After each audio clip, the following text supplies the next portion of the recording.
Very good morning दोस्तों। आज मैं बैंक निफ्टी से रिलेटेड मार्केट एनालिसिस करूंगा। कल मंडे है, कल मार्केट खुलेगी मॉर्निंग में, और ऐसे कंडीशन में हम क्या फील कर सकते हैं कि मार्केट कल का दिन कैसा एक्टिविटी कर सकता है, कहाँ सपोर्ट और रेजिस्टेंस को रिपीट कर सकता है, अप एंड डाउन करने के लिए उसका यूटिलाइज कर सकता है। चलिए हम जाने कि कहाँ कहाँ वो सपोर्ट ले सकता है, रेजिस्टेंस ले सकता है, और इसी बेस पे हम हर दिन की तरह आज भी मार्केट एनालिसिस करते हैं। तो डायरेक्ट चलते हैं अपने स्क्रीन पे। दोस्तों ये बैंक निफ्टी से रिलेटेड मैंने ऑलरेडी चार्ट लगा रखा हूँ, और पहले मैं चलता हूँ कि मैं इसको करीब करीब 1 डे का चार्ट लगाना चाहूँगा। 1 डे का चार्ट एनालिसिस करने से बहुत सारे क्लियर इंफॉर्मेशन मिलते हैं, जहाँ पे हम ऑलरेडी सपोर्ट और रेजिस्टेंस का काम एकदम बखूबी दिखाई देता है। तो पहला मैं आपको दिखा दूँ, बहुत शॉर्टकट तरीकों में मैं बताऊंगा आपको, और बहुत ही आसान तरीके से बताऊंगा ताकि चीज़ों को समझ में आए। और आप देख सकते हैं कि मैं आपको 1 डे का चार्ट लगा रखा हूँ। मुझे जो फील हो रहा है कि इस ये जो जोन है, आप देखते हैं ये पहला और दूसरा जोन, ये दोनों को जोन को देखेंगे तो आप यहाँ पे ऑलरेडी एक रेजिस्टेंस स्पष्ट तरीके से दिखाई दे रहा है। और ये जब अपना मार्केट अप एंड डाउन करते हुए फिर एक बुलिश ट्रेंड बना है, देन इस रेजिस्टेंस को तोड़ा है, गैप अप होके भी फिर मार्केट ने ऑलरेडी यहाँ पे इस एरिया में लगभग 3 से 4 दिन सस्टेन किया है। तो एक आपने देखा होगा कि यहाँ पे ऑलरेडी एक रेड कैंडल बनी हुई है, और उसके बाद एक ग्रीन कैंडल बनी है। दोनों का जो शीर्ष है दोनों लगभग एकदम बराबर है। तो मैं आपको दिखाऊं कि यहाँ पे भी एक रेजिस्टेंस लिया हुआ है। तो आपको ये फील होगा कि क्या कारण है कि यहाँ पे रेजिस्टेंस ले रहा है। आप देखेंगे कि 1 day, second day, third day को छोड़कर 4 डे, ये 3 कैंडल ऑलरेडी इसी जोन पे, ऑलरेडी इसी रेजिस्टेंस जोन पे जाकर मार्केट डाउनफॉल हुआ है, लेकिन अभी ये जाकर मार्केट यहीं पे क्लोज हुआ है। तो हो सकता है कि अगर मंडे को मार्केट अगर ओपन होता है तो 1 डे के हिसाब से मुझे ऐसा लगता है कि या तो गैप अप अगर होगा तो ये जो रेजिस्टेंस जोन है, स्ट्रॉन्ग रेजिस्टेंस जोन फील होता है, यहाँ से मार्केट फिर इस रेजिस्टेंस पे आएगा, और फिर या तो इस रेजिस्टेंस को तोड़ के नीचे भी जा सकता है, अन्यथा इसी रेजिस्टेंस जोन को सपोर्ट की तरह यूज करके एंड देन फिर गैप अप हो सकता है, सॉरी सपोर्ट की तरह यूज करके, तो ये फिर बुलिश हो जा सकता है। तो हम ये 1 डे के टाइम फ्रेम पे मैंने ऑलरेडी यहाँ पे आपको एक लाइनिंग हॉरिजॉन्टल लाइन मैंने ड्रॉ करके दिखाया आपको। तो चलिए चलते हैं अभी लगभग 15 मिनट के चार्ट फ्रेम पे चलते हैं, जहाँ पे मुझे क्लियर इंडिकेशन मिलता है। आप देखेंगे कि 15 मिनट के चार्ट पे जाने के बाद, थोड़ा सा मैं इसको बड़ा करूं ताकि क्लियरिटी और बेटर फील हो। 15 मिनट के चार्ट के जाने के बाद ये जो ऑलरेडी आपको जो मैंने रेजिस्टेंस ये ड्रॉ किया था, वहां पे आपको ये दिखा रहा है 1, 2 एंड 3 टाइम्स इसने रेजिस्टेंस को टच किया है। तो अभी क्या लगता है, चलिए मंडे को क्या हो सकता है मैं उसको फील कराता हूँ।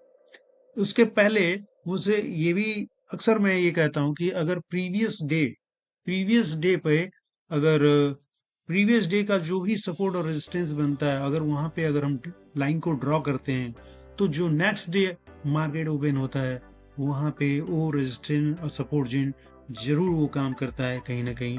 तो आप जरूर देखिएगा, अगर इस जोन के बीच में मार्केट ओपन होता है या वापस आता है, तो जो मैं ड्रॉ करूंगा, आप देखिएगा कल के डेट में कहीं ना कहीं ये सपोर्ट और रेजिस्टेंस को फॉलो करेगा ही करेगा, अगर इस एरिया में आ गया। महत्वपूर्ण मैं आपको बता दूं कि आप देखिए मैंने 1, 2, 3 एंड 4 लाइनिंग मैंने खींचा है, और मार्केट इस 4 लाइन पे कहाँ कहाँ आकर क्या कर सकता है उसका हम एनालिसिस मंडे के, यानी कल के डेट जब मार्केट ओपन होता है तो हम करेंगे। तो मंडे को अगर मार्केट ओपन होता है तो क्या कर सकता है, सपोज डेट अगर इसी जोन में खुलता है, सपोज यहीं पे अगर मार्केट ओपन होता है, तो इस कंडीशन में मार्केट कर क्या सकता है। मार्केट अगर बुलिश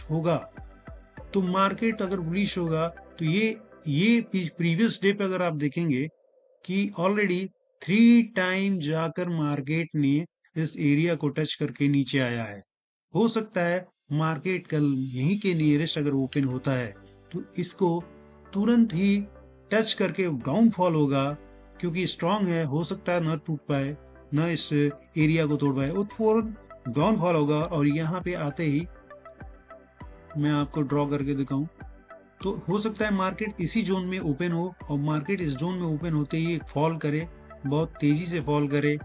और वो फॉलनेस कैसा हो सकता है मैं आपको ड्रॉ करके दिखाऊं। यहाँ से ओपन हो एंड देन तेजी से वो नीचे की ओर वो गिर जाए। तो इस जैसे ही गिरे तो हो सकता है ये भी ऑलरेडी ये एक रेजिस्टेंस, बहुत ही स्ट्रांग सपोर्ट जोन, सॉरी ये बहुत ही स्ट्रांग सपोर्ट जोन है, यहीं पे मार्केट आया एंड देन इसको सपोर्ट को टच करते हुए मार्केट फिर बुलिश फॉर्म में चला जाए, यहीं से उठ गया फिर ऊपर की ओर चला जाए, ऐसा हो सकता है। और इसको अगर इसको इस एरिया को ऊपर की ओर जाता है मार्केट, अगर यहाँ से ऊपर की ओर जाता है और इस रेजिस्टेंस को भी तोड़ता है, अगर मार्केट स्ट्रांग रहता है तो यहाँ पे थोड़े टाइम सस्टेन करके फिर मार्केट ऊपर की ओर जाता है, तो ट्रेड लेना ज्यादा बेटर होगा। मार्केट अगर इस रेजिस्टेंस जोन को तोड़ता है, इस रेजिस्टेंस एरिया को तोड़ता है, लेकिन हमें एंट्री तब ज्यादा बेनिफिट होगी जब मार्केट एक यहाँ पे आकर सस्टेन करे, थोड़ा 5 10 20 25 30 मिनट अगर सस्टेन करता है एंड देन फिर रेजिस्टेंस को तोड़कर ऊपर की ओर मार्केट जाता है, तो वो जिनविल होता है। नहीं अन्यथा फर्स्ट टाइम में ही इस रेजिस्टेंस को तोड़ता है तो वो फॉल्स होता है। तो इस बात के लिए हमेशा अलर्ट रहें। मार्केट जब भी तेजी से अगर वन टाइम में इसको तोड़ता है, नीचे से आकर तोड़ता है, एसएल को हिट करने के लिए आता है, तो इसलिए जब भी पहली बार मार्केट तेजी से इस रेजिस्टेंस को तोड़े तो कभी भी एंट्री न लें ऊपर की ओर, नहीं तो एसएल हिट होने के चांसेस ज्यादा रहते हैं। सबसे बेस्ट तरीका है एंट्री करने का जब यहाँ से मार्केट ऊपर जाए और इस रेजिस्टेंस पे अगर 10 20 30 मिनट अगर ये सस्टेन करता है, साइडवेज जाता है थोड़ा सा एंड देन फिर इसको इस रेजिस्टेंस को ब्रेकआउट करता है और फिर ऊपर की ओर जाता है, देन फिर आपकी एंट्री बनानी ज्यादा बेस्ट होती है। उस कंडीशन में हम लोग कुछ कंडीशन को देखते हुए एंट्री बनाते हैं, उसको उसके लिए हम लोग आगे इन फ्यूचर बात करेंगे। फिलहाल के तौर पे हम बता सकते हैं कि मार्केट कल के डेट में क्या कर सकता है। तो मैंने एक चांसेस बने कि अगर इसी एरिया पे मार्केट ओपन होता है तो मार्केट नीचे फॉल होके देन इस सपोर्ट को यूज करते फिर ये ऊपर जा सकता है और फिर रेजिस्टेंस को तोड़कर देन फिर ऊपर की ओर जा सकता है अगर मार्केट बहुत बुलिश होता है तो। सेकंड क्या अनुमान लगा सकते हैं हम लोग ऑलरेडी कि अगर मार्केट गैप अप होता है तो गैप अप की कंडीशन में क्या होगा। अगर गैप अप होता है कहीं इधर वगैरह मार्केट ओपन होता है, सपोज दैट कि 47,600 के आसपास अगर मार्केट ओपन होता है या 47,400 के आसपास ओपन होता है, 47,400 के आसपास मार्केट अगर ओपन होता है तो यहाँ पे क्या कर सकता है मार्केट ओपन होते ही हो सकता है डाउनफॉल हो और फिर इस सपोर्ट को टच करे एंड देन फिर ऊपर की ओर जंप कर जाए। तो ये एक कंडीशन ये भी बनती है अगर गैप अप होता है तो, या डायरेक्ट हो सकता है मार्केट ओपन हो गैप अप की कंडीशन में and then high to high ऐसे बना के जा सकता है। ये डिपेंड करता है कि मार्केट किस लेवल पे कितना बुलिश हो सकता है। तो हमने देखा क्या कि ऑलरेडी यहाँ पे बुलिश कंडीशन में दो कंडीशन बनती है, एक तो या तो बुलिश हो and then higher to high बनाता चला जाए, अन्यथा ये आके सपोर्ट को टच करे एंड देन फिर बुलिश हो जाए मार्केट। ये दो कंडीशन यहाँ बनती है। तीसरा कंडीशन मैंने बताया कि अगर इस जोन के आसपास अगर मार्केट ओपन होता है, इस सब रेजिस्टेंस जोन के नीचे ओपन होता है, तो देन ये सपोर्ट को यूज होकर एंड देन फिर गैप अप जा सकता है।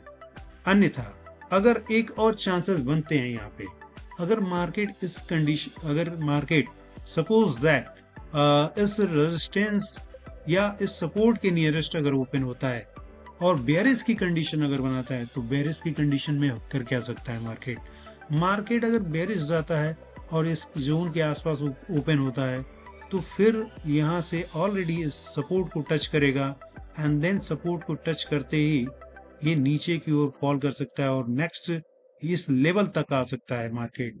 तो इस लेवल के आने के बाद मार्केट सॉरी यहाँ इस लेवल तक आ सकता है और हो सकता है यहाँ पे सपोर्ट पे सस्टेन करके मार्केट फिर बुलिश चला जाए, या बहुत ज्यादा अगर फॉलनेस होगी तो मार्केट इस सपोर्ट को तोड़कर भी नेक्स्ट सपोर्ट तक जा सकता है। ये मार्केट में देखा जा सकता है। तो आप देखेंगे कि ये लगभग आपका ये जो एरिया है ये आपका 46,500 के आसपास का है, और ये जो एरिया है करीब करीब आपका 46,900 का एरिया है। तो 500-900 काफ़ी डिफरेंस दिखाई देते हैं, काफ़ी बड़े डिफरेंस है। और यहाँ तक तो उम्मीद नहीं है फिलहाल आने के लिए, कुछ भी कहा नहीं जा सकता। फॉलनेस के ऊपर है कि कितना बड़ा फॉल आ रहा है, हो सकता है ज़्यादा बड़ा फॉल हो तो मार्केट नीचे की ओर जा सकता है। तो हमें तो बस नज़र बना के रखनी है कि मार्केट कर क्या रहा है या क्या कर सकता है। क्यों, हमें तो बस इतना वेट महसूस करना है कि अगर ये जो एरिया सपोर्ट का और रेजिस्टेंट का मैंने ट्रेंड 4 लाइनिंग जो मैंने ड्रॉ कर रखा है, यहाँ पे आके मार्केट क्या करेगा, वहां पे आके मार्केट अप या डाउन का पोजीशन बनाएगा, वहां पे हम अलर्ट हो सकते हैं एंड देन फिर अपना एक बेटर पोजीशन बनाने की कोशिश कर सकते हैं।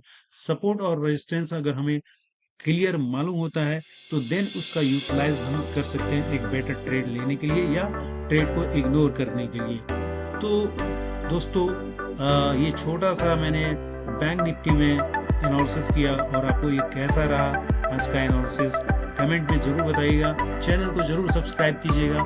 मैं चाहूँगा कि ये चैनल धीरे धीरे ग्रो हो, आपके माध्यम से आपका प्यार मिले, आपका सपोर्ट मिले, ताकि मैं धीरे धीरे और बेहतर कंटेंट बना सकूं और इन फ्यूचर आपको जो भी यहाँ से मेरे से इंफॉर्मेशन मिले वो आपकी लाइफ में काम आए।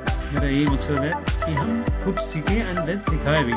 तो ऑलरेडी हमने ये छोटा सा एनालिसिस किया। आपको ये एनालिसिस कैसा लगा आप मुझे कमेंट लाइन में कमेंट कीजिए एंड शेयर एंड सब्सक्राइब जरूर करें। Thank you very much.